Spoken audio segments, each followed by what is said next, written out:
오늘 214페이지 그 종합부동산세 할 차례네요. 214페이지.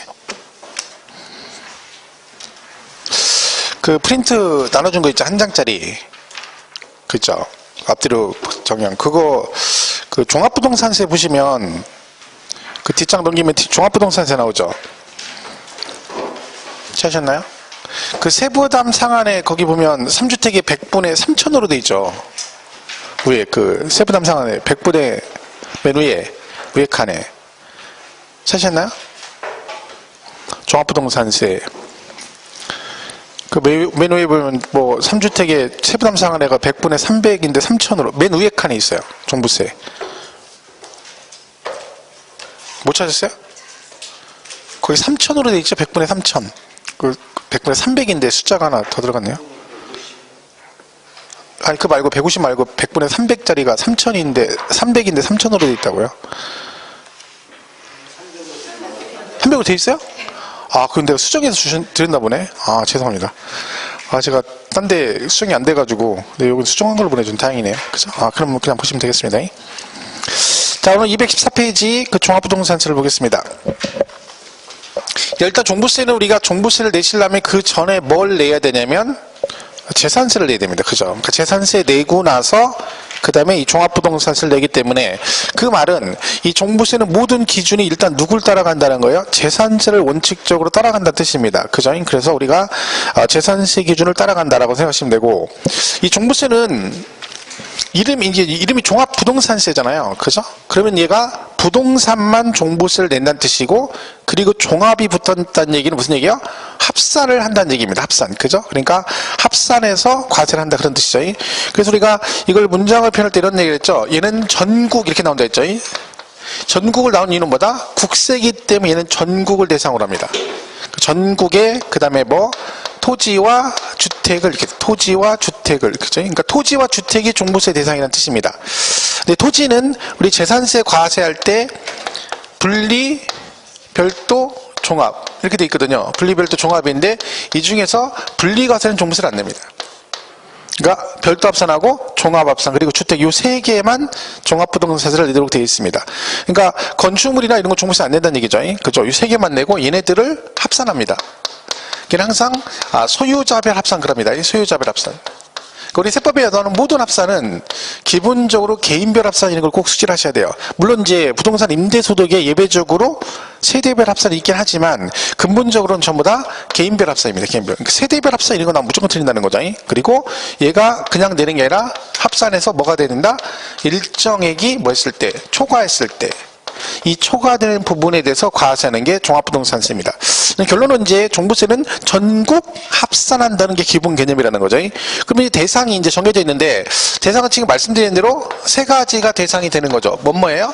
토지 중에 별도 합산하고 별도 합산 대상 토지와 그 다음에 종합 합산 대상 토지 그리고 주택 요 세 개가 종부세를 내게 됩니다. 요 세 개만 종합부동산세를 내게 된다. 그죠? 이렇게 돼 있는 거죠. 얘는 근데 지금 말씀드린 일정액을 뭘 해야 된다고요? 초과를 해야 되잖아요. 그러니까 여기서 중요한 게 금액입니다. 그러니까 종부세는 이 금액을 정확하게 무조건 아셔야 됩니다. 그러니까 얘는 공시가격 합해서 얼마? 80억 원을 초과해야 되고 얘는 5억 원을 초과해야 됩니다. 5억 원을 초과했을 때 종부세를 내게 되고 얘는 6억 원을 초과했을 때 종부세를 내게 됩니다. 그러니까 우리 교재는 그 전에 말씀드렸지만 얘가 주택이 먼저 쭉 구성이 돼 있거든요. 그리고 토지가 나중에 나오는데 얘는 공부를 그렇게 할 필요가 없다겠죠. 개념이 똑같기 때문에 그냥 한꺼번에 정하시면 한꺼번에. 대신 이 금액이 다르기 때문에 이것만 잘 구분하시면 돼요. 얘는 80억, 얘는 5억, 얘는 6억을 초과했을 때 뭘 낸다? 종합부동산세 대상이 될 수 있다. 그래서 그걸 잘 기억하시면 되고요. 그 총설은 뭐 크게 볼 거 없다겠죠. 오른쪽에 그 성격 놔두고 2절에 과세권자와 납세지 있죠. 거기부터 보시면 돼요. 그래서 거기 과세권자는 국세니까 누구겠어요? 세무서장이겠죠. 세무서장. 그죠? 근데 얘는 국세는 사람 중심이다. 부동산 물건 중심이다. 국세는 사람 중심이에요. 물건 중심이에요. 국세는 사람 중심이고 지방세가 물건 중심입니다. 그러니까 우리가 지방세는 물세라고 한다 했잖아요. 그래서 납세지가 항상 지방세는 어디다 세금을 내요? 물건의 소재지가 납세지가 되는 거고, 국세는 사람 중심이니까 그 사람의 주소지가 되는 겁니다. 그래서 얘는 주소지 관할 세무서가 납세지가 되겠죠. 자, 그래서 거기 과세권자는 종합부동산세 과세권자는 납세지 관할 세무서장이다. 그랬고, 납세지는 어디다? 양화를 1번에 보면 개인 또는 법인으로 보지 않는 단체라고 돼 있죠. 그게 뭐라고 돼 있냐면 소득세법상 납세지 규정을 준용한다. 그러니까 우리가 소득세법 규정을 준용한다는 얘기는 소득세법하고 똑같다는 얘기죠. 그럼 결국 어디다 낸다는 얘기예요? 그 사람의 주소지 관할 세무서라는 뜻입니다. 그러니까 이 시험에 뭐 주소지 이렇게 나올 때도 있고, 아니면 얘처럼 종합부동산세는 뭐 소득세법상 납세지 규정을 준용한다라고 나올 때도 있습니다. 똑같은 얘기입니다. 그죠? 그렇게 보시면 되고. 자, 그래서 뭐 개인만 잘 보시면 될 것 같고요. 넘어가면 이제 216페이지에 거기 과세 구분 및 세액 그랬죠? 거기 보시면 종합부동산세 표 있죠? 박스 안에. 그러니까 종부세는 여러분이 만약에 주택과 토지를 가지고 있다. 그럼 어떻게 됩니까? 종부세 과세할 때 토지도 있고 주택도 있어요. 이렇게 둘 다 있다는 거죠. 자, 그러면 이걸 만약에 여러분이 다 갖고 있어요. 그러면 얘하고 얘를 한꺼번에 합해서 세금을 계산합니까? 아니면 토지와 주식을 따로따로 주택을 따로따로 계산할까요? 여러분 만약에 토지도 갖고 있고 주택도 갖고 있어요. 종부세 계산할 때 그러면 토지와 주택을 합해서 한꺼번에 세금을 계산합니까? 아니면 토지는 토지대로 계산하고 주택은 주택대로 종부세를 계산할까요?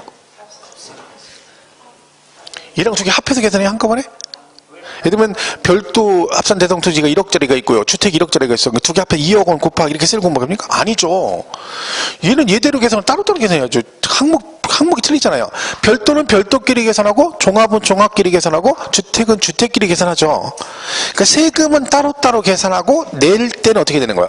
합산해서 내는 거죠. 그러니까 이걸 오해하시면 안 되는 게 이 두 개를 합해서 세금을 계산하는 건 아니고 세금은 따로따로 계산하고 낼 때는 어떻게 한다? 한꺼번에 합해서 낸다 그런 뜻이죠. 그래서 거기 그게 그 1번에 1번 보시면 종합부동산세 세액 그래가지고 종합부동산세는 주택에 대한 종합부동산세와 토지에 대한 종합부동산세 세액을 그러니까 뭐예요? 각각 세금을 계산하고 낼 때는 그거를 합한 금액을 그 세액으로 한다 그 뜻이고, 토지도 마찬가지죠. 별도와 종합 갖고 계시면 별도 따로 계산하고 종합 따로 계산하고 나서 어떻게 한다? 두 개를 낼 때는 합해서 낸다. 하여튼 그런 뜻입니다. 결론은 대상이 세 가지가 있다. 그러시면 되고, 오른쪽 준용은 별 얘기 없는데, 그럼 만약에 재산세가 비과세가 되면 종합부동산세를 낼까 안 낼까요? 재산세가 비과세가 됐대.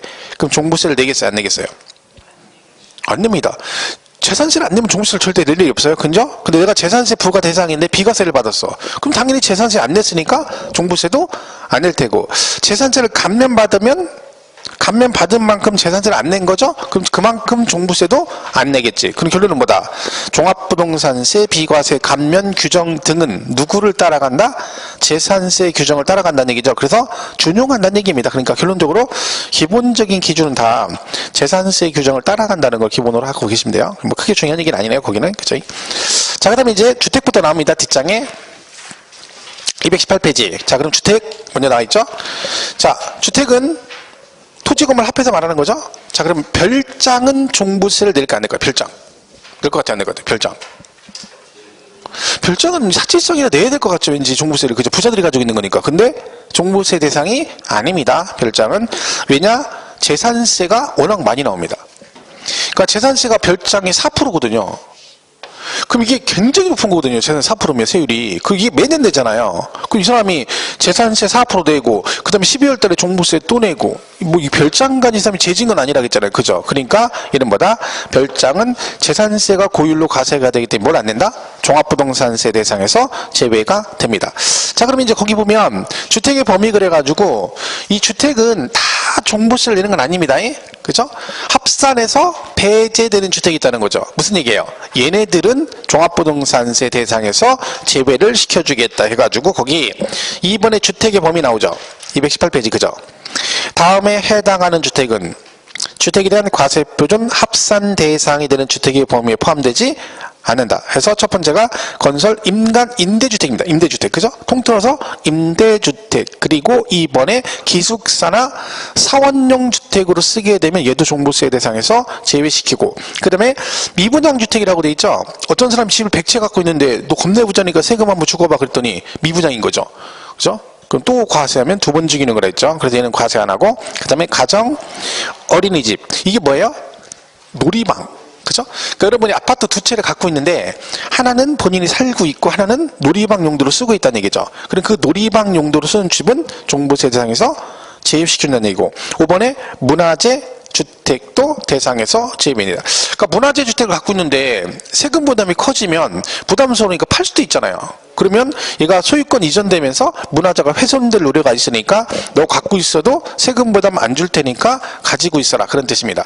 자, 문제는 뭐예요?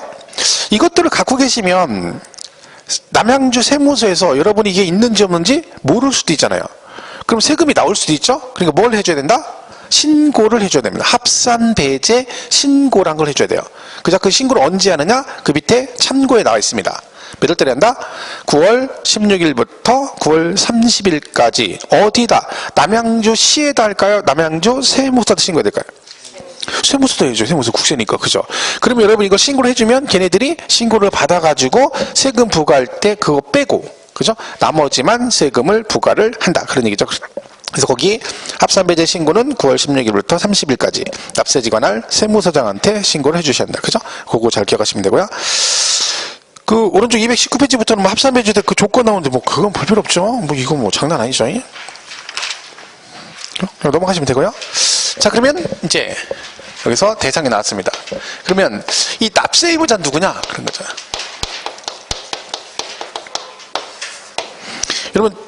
여러분 주택은 종부세 낸다겠죠? 왜 근데 여러분 집이 있는데 종부세 안 낸다겠어요?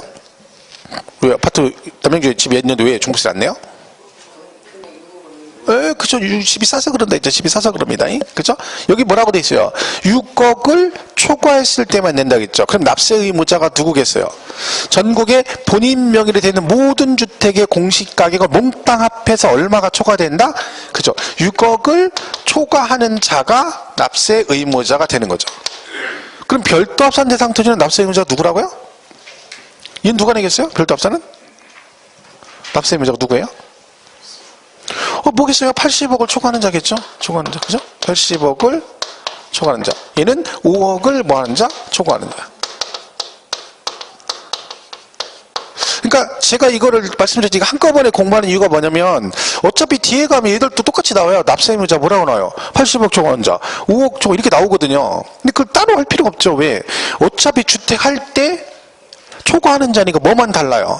기준 금액만 다르잖아요. 얘는 80억, 5억, 6억을 뭐 하는 자? 초과하는 자. 이런 끝이죠. 이렇게 정리가 간단하게 정리가 되는 거죠. 그래서 거기 225페이지 맨 밑에 납세 의무자 6억을 초과하는 자가 납세 의무자이다. 그죠? 보시면 되고.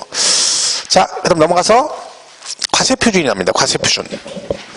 자, 그러면 종합부동산세는 얘는 어떻게 구하느냐? 자, 여러분이 10억짜리 주택을 가지고 있다. 그럼 종부세 내셔야 되죠. 얼마에 대해서? 4억에 대해서 내야 되죠. 왜? 6억을 초과할 때니까 6억까지는 안 내니까 6억을 빼줘야 되는 거죠. 그죠? 6억을 빼줍니다. 그럼 얼마나요? 4억이 나오죠. 자, 근데 얘는 4억이 과표가 아니고 여기다 반드시 뭘 곱해야 된다? 이게 나와야 됩니다. 공정 시장 가액 비율을 이 말이 반드시 나와야 됩니다. 얘는 무조건 얘가 나와야 돼요. 자, 이 비율이 올해 개정이 됐습니다.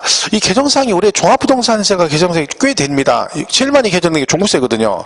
그러니까 그 개정사항은 나중에 숙지를 꼭 하셔야 됩니다. 왜냐면 개정사항이 좀 있다는 얘기는 문제 풀 때 어딘가 하나에 걸린다는 거죠. 실제 시험에 기출문제. 그죠? 그리고 오히려 그게 나은 거죠. 왜? 나올 수 있는 게 걔네들은 거의 나온다고 생각하고 정리를 하시면 되니까 그 중에 하나가 정답이 될 여지가 되게 많거든요. 그러니까 한 문제 주는 거죠. 그것만 정리만 하면. 그죠?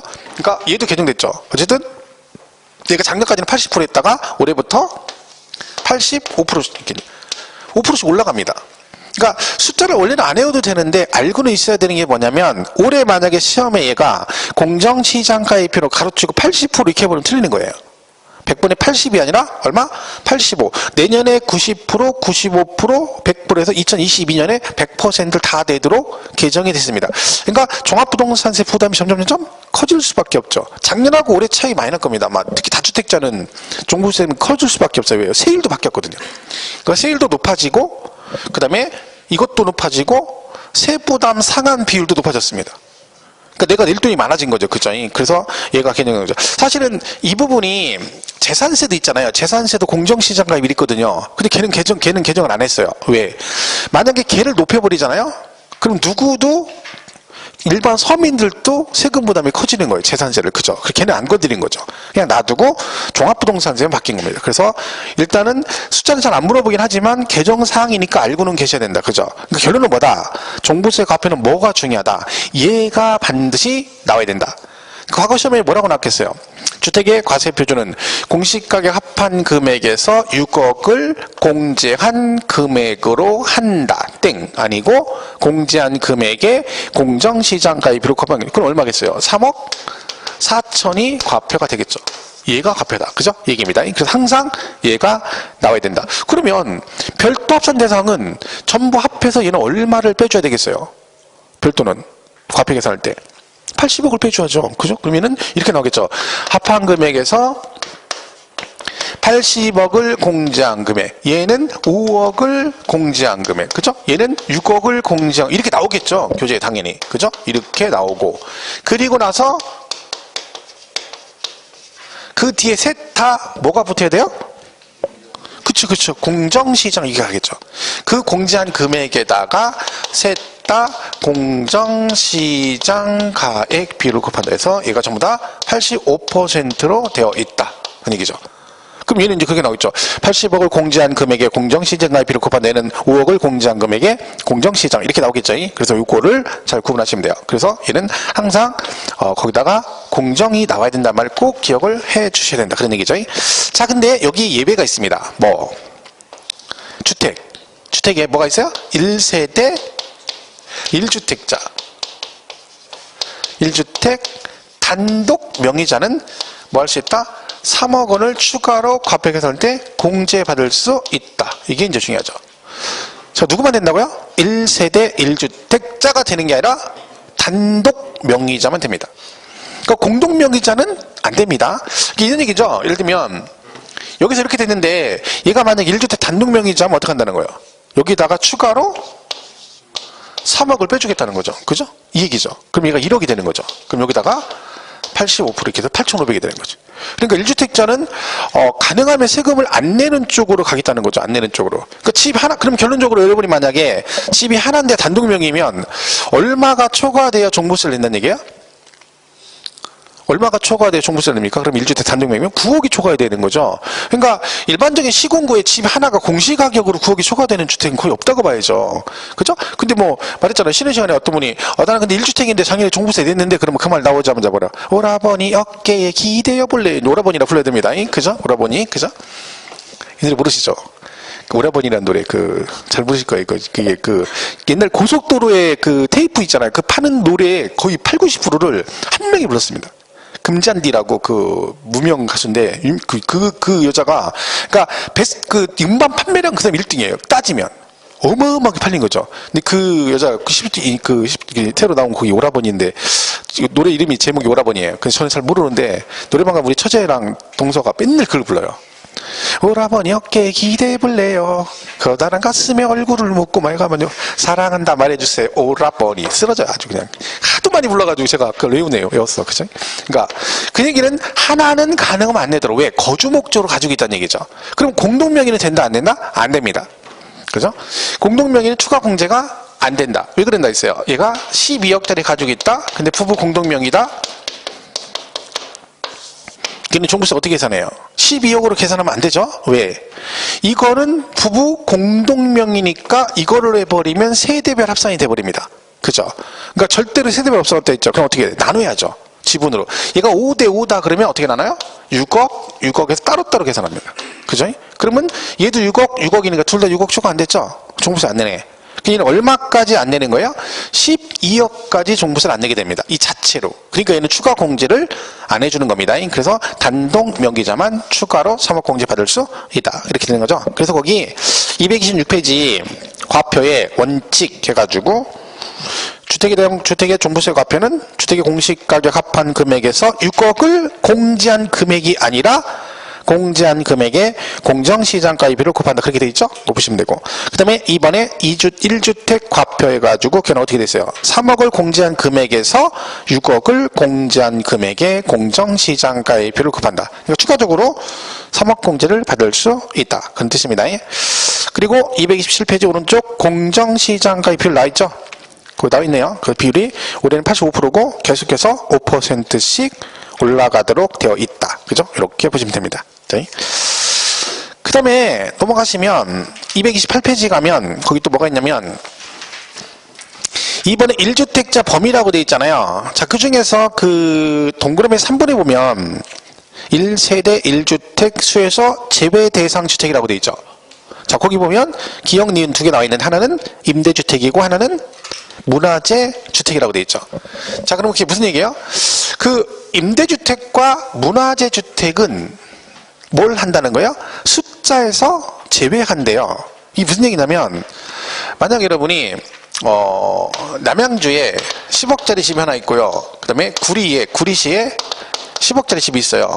만약 이렇다 이죠. 그죠? 만약 얘가 근데 뭐 예를 들면 하나는 뭘로 쓰고 있어? 놀이방 용도로 쓰고 있어요.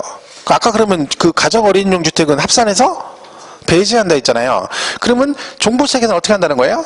요거는 안 들어가고 요것만 계산한다는 거죠? 그럼 10억에 6억에 4억에서 여기다가 공정 이렇게 간다는 얘기잖아요. 그죠? 이 말이죠. 이렇게 하거든요. 계산을. 근데 얘가 만약에 문화재 주택이다. 그럼 어떻게 되는 거예요? 합산해서 배제되죠?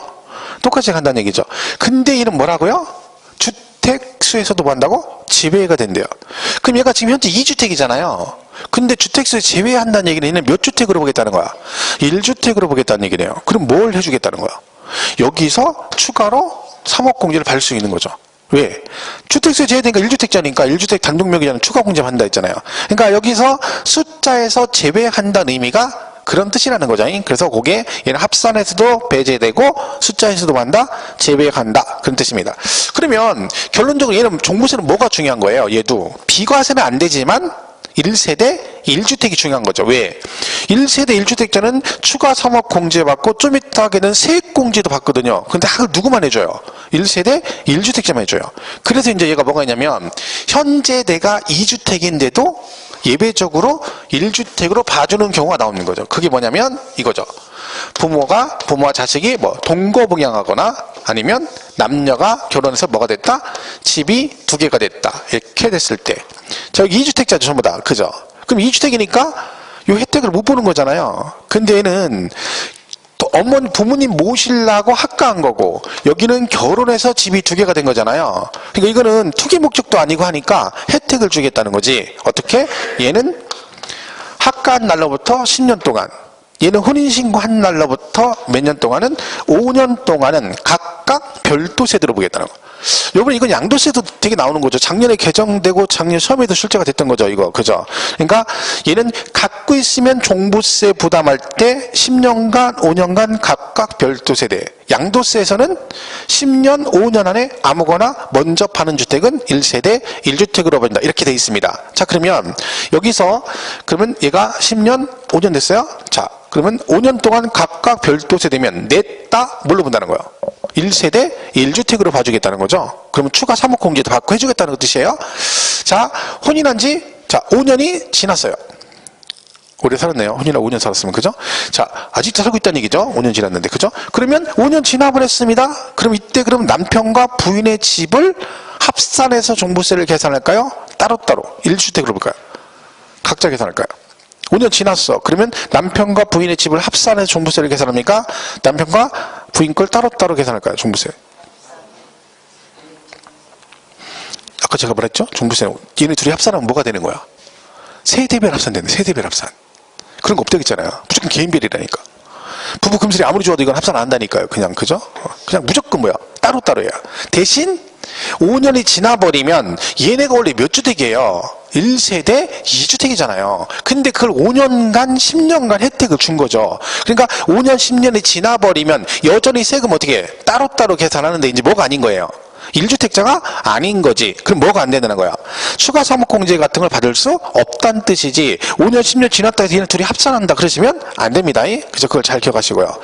옛날에 시험에 이거 뭐가 나온 적이 있냐면 이 부분이 이렇게 나온 적이 있어요. 2014년 5월 31일에 혼인신고를 한 경우 2019년도 종부세 계산할 때 얘네들은 각각 별도 세대로 본다. OX 이렇게 나왔어요. 2014년 5월 30일에 혼인신고했어요. 그죠? 혼인. 근데 2019년도 종부세 계산 시 얘네들은 각각 별도 세대로 본다. OX. 5년간은 각각 별도 세대라겠죠? 자, 그럼 얘는 2019년도에는 종부세 계산할 때 각각 별도 세대로 볼까? 1주택, 이제 1주택자로 보느냐 그 얘기죠. 자, 각각 별도 세대로 본다. OX. 5년이니까 머리로 암산하면 안 돼요. 손가락 써야죠. 손가락. 15, 16, 17, 18, 19.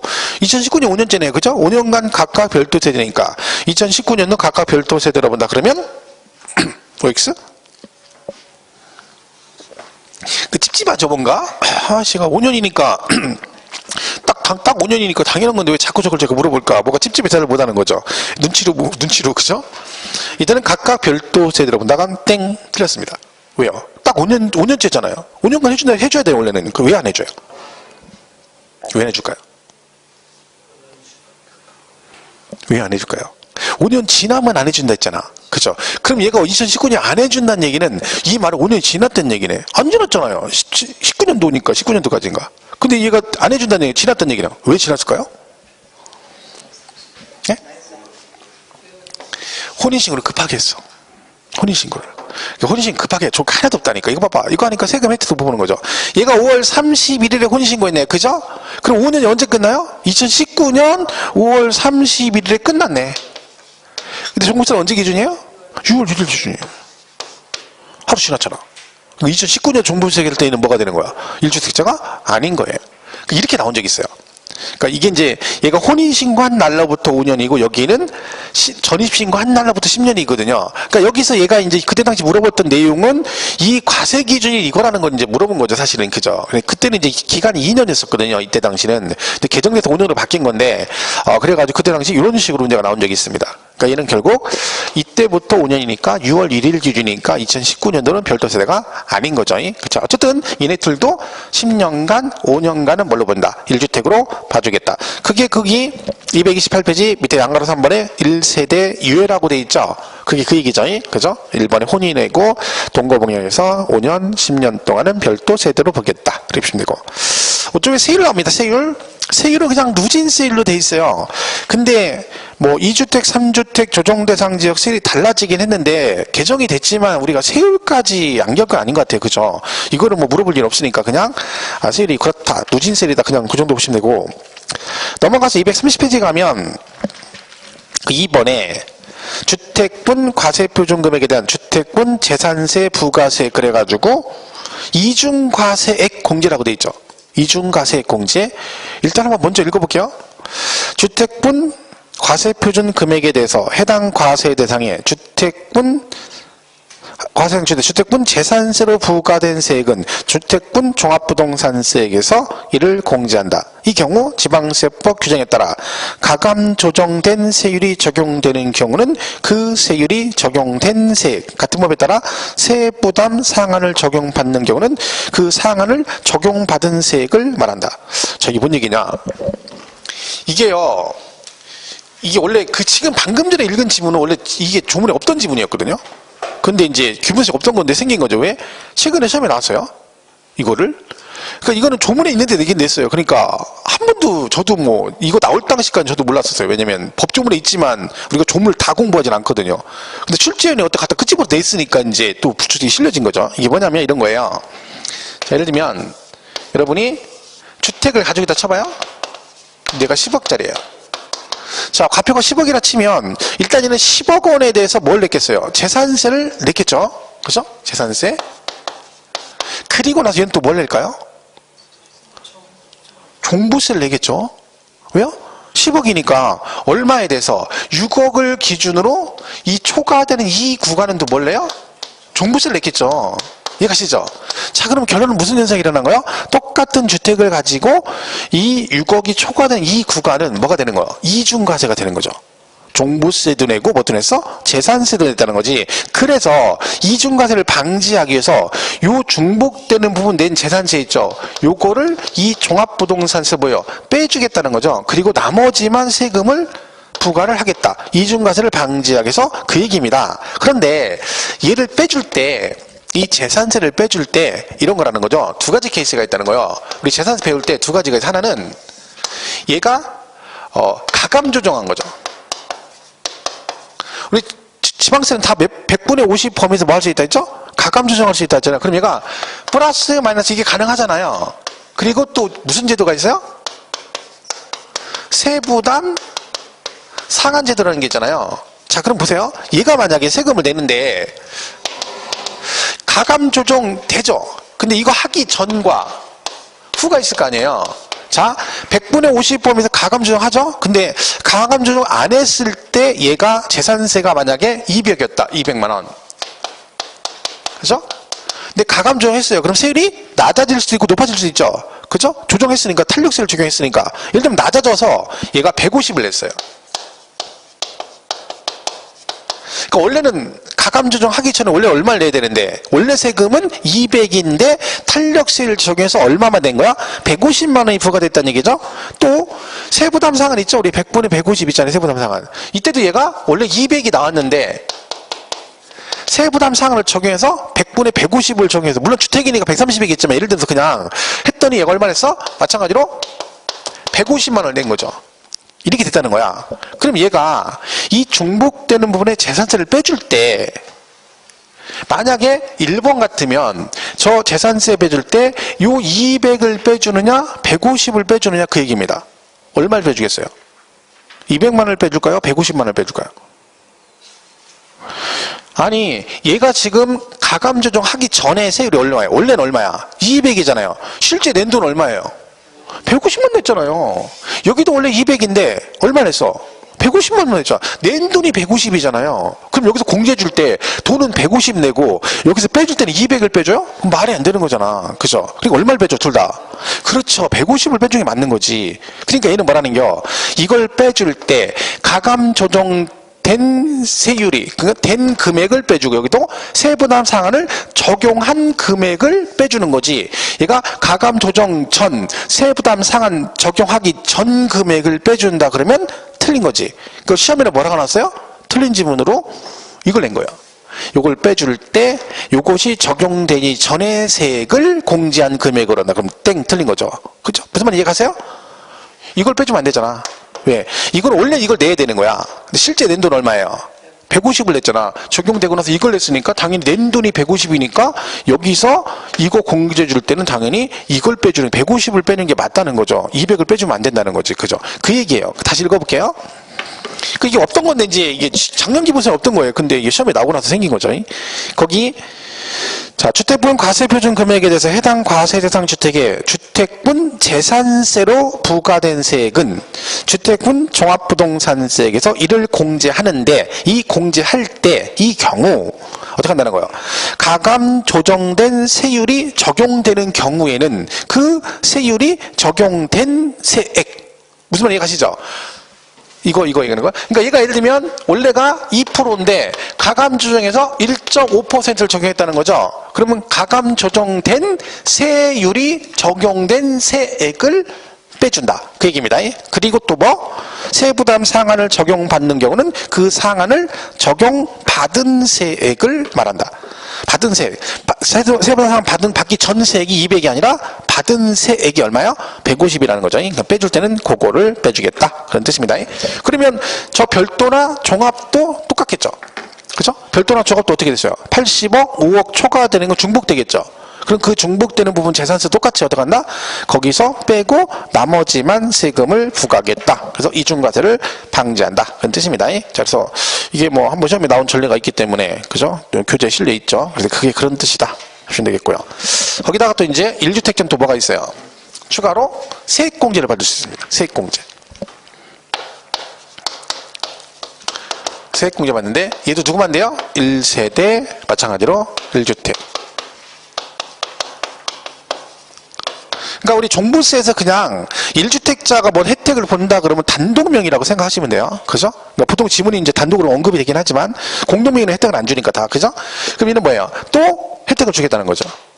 공제해 주겠다는 거야. 뭐가 있다는 거야? 연령별 세액공제가 있고 보유기간별 세액공제라는 게 있다는 거죠. 이 두 가지 공제를 적용을 해줍니다. 연령별 공제와 보유기간별 공제에서. 이건 말 그대로 나이대에 따라 공제해 주는 거예요. 나이대에 따라서. 그죠? 그래서 거기 보시면 교재의 오른쪽 231페이지 연령별 세액공제 거기 나와 있죠? 만 60세 이상 65세 미만 10%, 65세 이상 70세 미만 70 이상 30%입니다. 얘는 나이대에 따라서 10%, 20%, 30% 공제를 해주네요. 그죠? 자, 그 다음에 또 뭐가 있어요? 보유기간별 공제가 있습니다. 이건 뭐예요? 그 주택의 보유기간에 따라 추가 공제를 주는 거죠. 얘가 5년 이상, 10년 미만은 20%. 이거는 개정됐다겠죠? 이거? 그죠? 그 수정하셨죠? 10년 이상, 원래는 어떻게 돼 있어요? 작년까지는 10년 이상 40% 이렇게 됐던 건데 올해부터 10년 이상 15년 미만 이렇게 된 거죠. 얘가 40. 그리고 이게 하나 생긴 거죠. 15년 이상은 50%. 그러니까 이거는 우리 교재는 맨 밑에 231트 박스에 10년 이상이라면 돼 있죠. 그 수정하시라겠죠. 그러니까 이런 식으로 만들어야 돼요. 그 구간을 하나 더 밑에 한 칸 만들어 가지고, 그죠? 이렇게 하라겠죠. 20% 이렇게 이런 식으로 해 놓으셔야 돼요. 그죠? 그러니까 100분의 20, 100분의 40 하면 돼요. 그죠? 100분의 50. 그죠? 100분의 20, 100분의 40, 100분의 10. 그러니까 맨 밑에 칸에 한 칸이 늘리면 되죠. 10년 이상에 10년 이상하고 15년 미만 써놓고 밑에 칸에다가 15년 이상에서 100분의 50 이게 쓰면 되는 거예요. 그죠? 한 칸 추가된 거니까 그럼 기억을 하셔야 돼요. 개정내가 추가됐고. 자, 그 다음에 여기서 처음에 사실은 되게 잘 나오는 게 이게 이거보다 더 중요한 게 있습니다. 뭐냐면 이 두 개가 뭐가 되면 중복되면 중복공제가 가능하다. 이건 처음에 과거에 많이 나왔던 지문이거든요. 그러니까 무슨 얘기예요? 여기 두 개 다 해당되면 둘 다 받을 수 있다는 뜻입니다. 자, 근데 요건 보세요. 중복공제 가능한데 요 개정됐죠, 올해? 작년에는요, 중복공제 되면 최대 얼마까지 받을 수 있었냐면, 요거 30%고, 10년 이상 40% 했잖아요. 그럼 최대가 얼마야? 70%였죠. 자, 올해는 50%가 늘었죠? 50% 하나 생겼죠? 그럼 두 개 하면 최대가 얼마예요? 80%잖아요. 근데 공제는 70%만 해줍니다. 그러니까 공제율은 한도 늘었는데, 최대 공제율은 얼마까지만 해준다? 70%까지만 해준다는 거죠. 그러니까 그게 왼쪽 230페이지, 왼쪽 230페이지 3번 있죠? 1세대 1주택자 세액공제에서, 자, 주택분 종부세 납세 의무자가 1주택에 해당하는 경우 주택분 종부세액은 주택분 종합부동산세액에서 1주택에 대한 연령별 세액공제액과 보유기간별 세액공제액을 공제한 금액으로 한다. 이 경우 거기 보세요. 연령별 세액공제와 보유기간별 세액공제는 그랬죠? 그 사이다 뭐 집어넣어 있어요? 공제율 합계 100분의 70의 범위에서 중복하여 적용할 수 있다. 이렇게 되는 거죠. 그 사이다 뭘 집어넣어야 돼요? 공제율 합계 100분의 70의 범위에서. 이 말이 들어가 있죠. 이거 수정하시라 했죠? 그냥 그렇게 쓰면 돼요. 그냥 공제율 합계 100분의 70의 범위에서. 그러니까 최대치가 얼마까지만 된다는 거예요? 70%만. 작년하고 공제는 똑같다는 거죠. 그러니까 이거를 좀 조심을 하셔야 됩니다. 이게 어쨌든 개정사항이니까, 그죠? 그걸 확실하게 알고 가셔야 됩니다. 어설프게 그냥 알면 안 돼요. 잘못하면 틀릴 수 있습니다. 그죠? 그러니까 공제율은 전체 80이 아니라 얼마? 100분의 70까지만 공제를 받을 수 있다. 그죠? 이렇게 해서 중복공제 잘 기억하시고. 이건 누구만 해주는 거예요? 이 세액공제는 1세대 1주택자만 해줍니다. 과거 시험에 뭐라고 나왔겠어요? 토지라고 나왔는데, 토지. 가장 막 좋다고 막 맞았다고 딱 했는데 나한테 앞에 보니까 토지 보니까 막 훅 가는 거죠. 토지는 안 돼요. 1주택자만 됩니다. 잡으시고. 됐죠? 자, 넘어가시고. 그 다음에 세부담 상한 나면 뒤에 232페이지 세부담 상한. 자, 이것도 올해 개정됐죠? 종부세가 많이 개정됐다 했죠? 이 종부세. 자, 세부담 상한.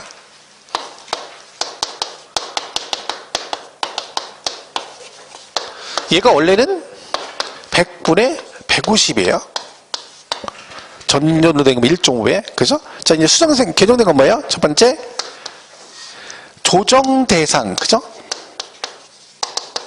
조정 대상 지역 내 2주택자는 100분의 200. 자, 그러면요, 이게 무슨 얘기예요? 조정 대상 지역이 아닌 일반 지역의 2주택 이하는 얼마라는 거? 100분의 150이란 얘기예요. 토지는 전부 다 100분의 150이에요. 걔는 개정 안 됐으니까. 그죠? 그러니까 별도 조감은 다 100분의 150이고 주택도 2주택 이하는 100분의 150인데 그 2주택자가 어디에 있으면 조정 대상 지역. 그러니까 여러분 남양주시는 조정 대상 지역이니까 아파트 두 채를 갖고 있으면 세부담 상한이 100분의 150이 아니라 얼마로 간다는 거? 100분의 200으로 간다는 뜻입니다. 그러니까 결론은 세금 부담이 더 커진 거죠. 왜? 1.5배까지만 내다가 이제 2배까지 세금을 내라는 얘기잖아요. 그죠? 그런 거고. 그리고 지역에 관계없이 몇 주택 이상은 3주택 이상은 100분의 300입니다. 그러니까 남양주시도 마찬가지고 전국 어디가 됐든 몇 주택 이상자는 3주택 이상자는 무조건 몇 배? 3배까지 세부담 상한이 바뀐 거죠. 그러니까 요거는 그러니까 확실하게 기억을 하셔야 될 게 뭐냐면 이게 이제 똑같이 안기 통일이 안 돼 있기 때문에 개정사항이다 보니까 잘못하면 나오면 틀릴 수도 있습니다. 그러니까 정확하게 이해를 하셔야 됩니다. 자, 뭐라고요? 2주택 이하나 별도 종합 그리고 2주택 이하는 100분의 150인데 조정 대상 지역의 2주택자는 얼마라고요? 100분의 200으로 가고 그리고 3주택 이상은 무조건 뭐 100분의 300으로 간다. 해서 거기다 그냥 써놓자. 그냥 이대로 그냥 100분의 190하고 조정 대상 지역 내 2주택은 100분의 200 그리고 3주택 이상 얼마? 100분의 300이다라고 정의를 해주셔야 됩니다. 그래서 이것도 올해 개정상이네요. 그죠? 그래서 잘 보시고. 그러니까 말씀드렸듯이 개정상 있는 게 좋다니까요. 그러면 확실하게 하나를 맞출 수 있다니까요. 거의 나온다 생각하고 정리를 하시면 되니까. 그죠? 자, 그래서 세부담 상한 잘 정리해 주시고요. 됐죠? 나머지 보시면 되고. 그 다음에 234페이지는 5절부터는 토지 얘기예요. 토지. 근데 이거는 지금 이거 한 거 있죠. 이거 그대로 쓴 거예요. 그냥 똑같이. 읽을 필요도 없어요. 왜? 뻔하죠. 자, 별도 종합 나올 거 아니에요. 그럼 뭐가 나오세요? 납세 의무자 나오면 뭐라고 나오겠어? 80억 5억을 초과하는 자라고 나오겠죠. 과세표준은 뭐라고 나오겠어요? 공시가격 합한 금액에서 80억 5억을 공제한 금액에 공정시장가액비를 곱한다라고 나오겠죠. 이중과세 방지할 때 아까 중복되는 몸 빼준다. 그거 나올 테고. 그죠? 세율은 누진으로 돼 있고 그 다음에 뭐 있어요? 세부담 상한 나오겠죠. 100분의 150. 똑같아요. 그러니까 이건 불필요 없는 거죠. 그러니까 이걸 그냥 이렇게 한꺼번에 정리하면 개념상 똑같은 거니까 주택 부분만 조금 정리하시고 나머지는 그대로 가시면 돼요. 그럼 뭐 특별하게 할 거 없는 거죠. 그러니까 뭐 거기 235페이지부터 나와 있는데 굳이 볼 거 없겠죠. 그 납세 의무자 해가지고 뭐 5억 초과하는 나와 있고 과표에 5억을 공제한 금액에 공정시장가액비를 곱한다. 그렇게 나와 있고 비율은 100분의 아니야 1000분의 아니야 100분의 85다. 뭐 이렇게 돼 있고. 그죠? 우리 그 교재는 공정시장가액비율이 거기 235페이지 있죠? 80%로 돼 있죠? 235페이지. 양거리 2번. 공정시장가액 80이죠? 85%로 고쳐주세요. 그러니까 다 85%예요. 토지도 85%, 주택도 85% 똑같이 올라갑니다. 그죠? 그렇게 따지면, 저 뒤에 별도도 똑같이 80% 돼 있겠네요. 238페이지. 238페이지 별도 합산 거기도 공정시장가액 80대 있죠? 그게 얼마? 85%. 다 85% 5%씩 올라간 거예요. 그냥 그렇게 보시면 됩니다. 나머지 볼 거 없죠? 그러니까 굳이 이렇게 무리해서 뭐 이거 볼 거 없습니다. 그냥 이 상태로 정리하는 게 제일 간단합니다. 내용상으로. 그죠? 241페이지 가시면 그 표 하나 있죠? 241페이지 표. 그죠? 이거 뭐 여러분 잘 안 보시겠지만 거기 그 숫자 바꿔야 되죠? 주택분 종합부동산세 맨 밑에 1세대 1주택 세액공제 보시면 동그라미 2번에 5년 이상의 보유 기간별 세액공제에서 20/40으로 돼 있잖아요. 241페이지 표. 찾으셨어요? 거기 보면 뭐 하나 더 들어가야 돼요? 50% 하나 들어가야죠. 50%. 그리고 상한선도 200% 하나 더 들어가야죠. 150, 200, 300 그래야죠. 왜? 150 기본이고 조정 대상 2주택은 몇 프로예요? 200%잖아요. 그죠? 200%. 그리고 3주택 300%니까 상한선도 150 또는 300이라고 돼 있죠. 그게 뭐라고 돼 있어요? 150 또는 200, 300 그래요. 200%도 있고 300%도 있고 그죠? 그거. 근데 이거는 뭐 한 거지만 또 숫자 또 잘못 보고 또 이거랑 개정이 안 돼 있었죠. 예? 오른쪽에 과세표준을 붙여요. 과세 표준이요? 공정시장 아, 그렇죠. 80으로 돼 있죠? 그죠? 80%. 그게 85%죠. 85%. 공정시장은 다 85%예요. 그죠? 그것도 수정해 주시고.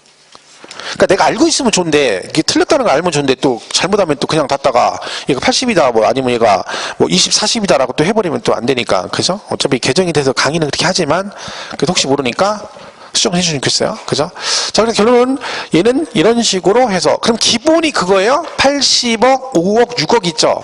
요거를 잘 기억하셔야 되는 거예요. 왜? 이게 이제 얘가 키포인트는 그거죠. 그것만 구분해 놓으시면 나머지 개념은 똑같으니까 숫자만 잘 기억하시면 되죠. 자, 80억, 5억, 6억은 실거래가를 말할까요? 공시가격을 말할까요? 당연히 공시가격이죠. 보유세는 뭐 실거래가 나올 수가 없는 거죠. 재산세 종부세보다 공시가격을 가지고 계산한다. 그죠? 이렇게 보시면 되겠습니다. 자, 잠깐 쉬었다가 242페이지 6절에 부가징수 나오죠? 여기부터 정리하겠습니다.